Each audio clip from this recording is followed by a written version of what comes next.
Bonjour, voici le formulaire de reconnaissance et d'acceptation des risques de Cano-Kayak Québec. C'est un document qui est important à compléter là, avant la formation et de le remettre à votre moniteur dès le début. Notez que c'est un formulaire de reconnaissance et d'acceptation des risques et non une décharge. Sachez que les moniteurs qui sont reconnus par Cano-Kayak Québec ont tous une assurance qui est soit contractée par une entreprise ou bien par Cano-Kayak Québec directement. Alors, il y a les assurances là, qui sont contractées par le moniteur. Dans le formulaire, première des choses à noter, c'est qu'il y a compréhension qu'il y a des risques inhérents à l'activité. Les risques peuvent être multiples. Ceux qui sont les plus fréquents, si on peut tomber, il peut y avoir une chute quelconque qui va résulter à une entorse, une foulure ou bien une fracture, que ce soit en déplaçant un kayak ou peu importe, là, à tout moment, il peut se passer quelque chose de particulier qui va faire en sorte qu'on va tomber. Alors, ça peut arriver. Il y a des blessures qui peuvent survenir avec des objets contondants ou coupants, comme des roches, des branches ou bien du matériel quelconque. C'est possible de se couper. C'est rare que ça arrive, mais sur le bord de l'eau, il y a toutes sortes de choses qui peuvent nous couper. Alors, c'est une possibilité. Froid ou hypothermie. Ici, pour éviter l'hypothermie, il faut être habillé convenablement. Notez que vous allez faire des tours dans l'eau, qu'on va passer beaucoup de temps dehors. Alors, il faut être habillé en conséquence. Votre moniteur a certainement un petit peu de linge pour vous dépanner au besoin, mais sachez que par vous-même, là, vous devez avoir tout le matériel nécessaire en fonction de la température de l'eau, mais aussi de la température ambiante. Ensuite, il peut y avoir des blessures qui vont résulter de contacts accidentels entre les individus. Alors, on peut s'accrocher, ça peut arriver, une mauvaise manœuvre, on s'accroche, on est dans un cours d'initiation kayak de mer, alors c'est possible. Ça peut arriver surtout là, lors des récupérations qui vont être pratiquées sur l'eau. Donc, on chavire pour embarquer dans le kayak, puis ça arrive des fois, si les manœuvres sont faites de façon inappropriée, qu'il peut y avoir des contacts. Mais il peut y avoir d'autres situations où ça arrive. Allergie alimentaire. Ici, ce qu'on vous demande, c'est si vous avez des allergies alimentaires, d'en informer les participants. Parce que évidemment, on va faire attention là, pour pas vous donner quelque chose auquel vous êtes allergique, si toutefois il y a un partage de nourriture quelconque. Puis également, si vous avez une épipène là, pour une allergie quelconque, ça serait important de le souligner à votre moniteur et aussi de l'indiquer aux participants de la présence de l'épipène et à quel endroit il est situé.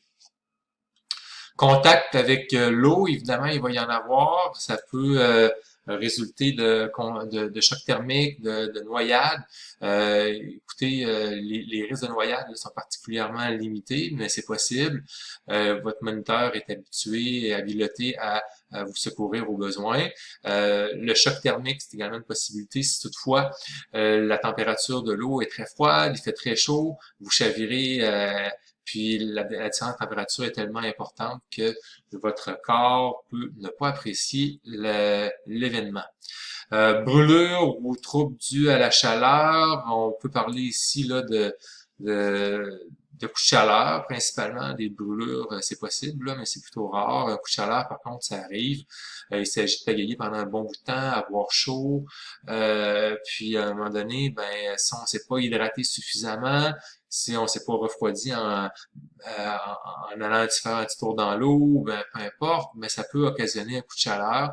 Puis si toutefois vous avez des symptômes liés à ça, faut rapidement le prendre en charge là, pour baisser votre température, puisque ça peut causer des problèmes malencontreux. On va s'arranger pour évidemment éviter ces situations-là. Vous indiquez ensuite vos initiales dans la zone ombragée. On va avoir vos initiales ici. Si vous avez moins de 16 ans, c'est celle d'un parent qu'on veut avoir. C'est plutôt rare là, qu'on ait des gens qui ont moins de 16 ans. Alors ici, il faut vraiment indiquer vos initiales. Ensuite, concernant l'état de santé, on va indiquer votre sexe, votre âge, si vous avez des allergies, oui ou non. Si oui, ben, vous précisez lesquelles. Si vous avez de l'épipène, ben, on veut savoir les où également. Si vous êtes enceinte, c'est important de le préciser depuis combien de mois. Puis évidemment, vérifier auprès de votre médecin là, c'est pas des contre-indications liées au fait que vous êtes enceinte, si c'est le cas. Si vous prenez des médicaments, on vous demande de l'indiquer également, puis la posologie, surtout si ça peut avoir un impact là, sur le bon cours de la journée. Il y a des médicaments là, que si vous coupez puis que vous saignez, ben ça peut ça éclaircit le sang, donc ça peut compliquer la prise en charge de l'événement. Alors, il faudra en informer là, le moniteur. Puis d'autres médicaments, là, c'est important là, qu'on sache.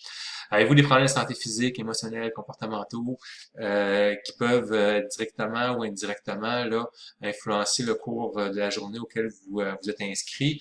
Par exemple, des problèmes respiratoires, cardiaques, diabète ou peu importe. Là, s'il y a des problèmes particuliers, alors on vous demande là, de l'indiquer ici. On veut également savoir si dans les derniers jours, les 14 derniers jours, vous avez eu des symptômes reliés à la COVID-19. Si c'est le cas, il faut l'indiquer ici. Puis à ce sujet-là, ben, il y a une liste là, de symptômes de la santé publique qui vous sont proposés. Alors, il faudrait y jeter un petit coup d'œil là pour s'assurer que vous n'avez pas eu de symptômes dans les 14 derniers jours. Est-ce qu'un membre de votre entourage a des risques de contracter le COVID-19? Si c'est le cas, il faut nous l'indiquer également. Là. S'il fait partie d'un groupe de personnes à risque, il faut qu'on le sache. Durant la formation, on vous demande de respecter les mesures sanitaires en vigueur. Pour l'été 2020, bon, là, il faut respecter le 2 mètres. C'est bien important, ça peut être difficile à appliquer dans le cadre d'une formation à l'occasion, alors on vous demande de faire bien attention à cet aspect-là. L'éthique respiratoire, évidemment, on tous dans notre coude, on le sait tous, on a entendu assez parler, on se lave les mains, si vous avez du Purell, vous pouvez l'apporter, on partage pas notre matériel, puis les embarcations peuvent être partagées seulement entre les mêmes personnes, les personnes qui habitent une même résidence. Par contre, on va faire attention, mais vous comprenez qu'il n'y a pas de risque zéro lié à la COVID-19, puis que le fait de s'inscrire à une formation où il y a des gens, ben c'est possible de le contracter, vous êtes conscient de ça. On va faire de notre mieux pour l'éviter, mais si ça arrive, on en est bien désolé, mais on va faire notre mieux pour pas que ça se produise. Encore une fois, ici, on vous demande d'indiquer vos initiales, puis si toutefois vous avez moins de 16 ans, mais c'est celle d'un parent qu'on veut. Alors, vous indiquez vos initiales ici dans la zone ombragée. Si après avoir répondu oui à un élément de la section 2, que ce soit lié à la COVID-19 ou toutes sortes d'autres troubles particuliers, vous devez rencontrer le moniteur et lui en faire part. Il faut que vous en discutiez avec. C'est votre engagement de le faire. Puis si toutefois ben, il y a des risques particuliers d'aggravation de votre santé, ben faut qu'on en soit au courant. Alors ici, si vous remettez une copie papier, vous apposez votre signature. Puis si toutefois vous l'envoyez par courrier électronique ou peu importe de façon virtuelle, ben juste le fait d'envoyer le document là, fait foi de votre signature. Vous indiquez la date ici, puis encore une fois, vous marquez vos initiales dans la zone ombragée ici en bas. En 3, vous confirmez que tous les renseignements que vous avez donnés, vous attestez qu'ils sont les bons. Vous êtes conscient que c'est une formation, que ça se déroule en milieu semi-naturel ou naturel, qu'il peut y avoir, ça va être accidenté, il peut y avoir toutes sortes de particularités qui sont vécues et c'est en connaissance de cause que vous acceptez tous les risques. Alors, vous engagez à jouer un rôle actif, évidemment, pour limiter les blessures, éviter que les autres se blessent, et ainsi de suite. Alors, puis vous comprenez aussi qu'il est possible de quitter l'activité quand vous le souhaitez. Le moniteur va vous demander de faire des choses, mais si vous voulez pas le faire, évidemment, vous êtes entièrement libre de ne pas le faire. Puis, ultimement, ben, si vous n'avez pas fait des activités, ben, ça peut arriver aussi que le brevet, par contre, on ne puisse pas vous l'émettre. Vous autorisez votre moniteur à intervenir en cas d'urgence. Donc, je sous-signe autorise le nom de l'enseignant, marquer le nom de l'enseignant ici, à prodiguer tous les premiers soins nécessaires, puis vous l'autorisez à prendre une décision pour vous transporter par ambulance, hélicoptère. La garde côtière, là, c'est plutôt rare pour niveau 1, l'hélicoptère aussi, là, mais par contre, si toutefois vous vous blessez, puis le moniteur juge que c'est important que vous preniez l'ambulance, ben vous acceptez, puis ça vous frais. Alors, c'est le moniteur qui décide de cette partie-là, puis c'est à vos frais. S'il y a quelque chose, par contre, pour lesquels on se décharge, c'est la responsabilité matérielle. Alors, ça peut arriver que vous perdiez vos lunettes dans l'eau, c'est très fréquent que ça arrive. Vous pouvez perdre votre montre dans l'eau, ça arrive aussi. Vous pouvez briser votre pagaie, il peut se passer toutes sortes de choses. Et ça, c'est le bout pour lequel les moniteurs n'ont aucune responsabilité. Alors, on vous demande de signer cette portion-là, mettre la date du jour, puis si vous avez moins de 16 ans, mais c'est le nom d'un parent qu'on veut ici, puis la signature de ce parent-là avec la date. Alors, sinon, la majorité des gens, là, vous allez compléter cette portion-là, la signature et date.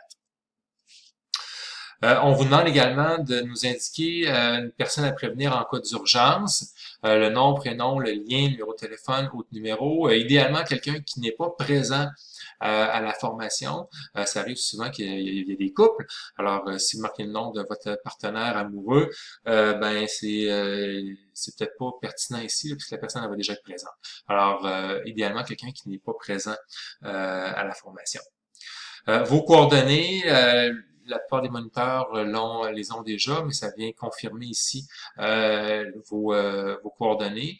Nom, prénom, votre date de naissance, on vous la demande. En fait, c'est Canoë-Kayak Québec qui en a besoin ici pour éviter les homonymes.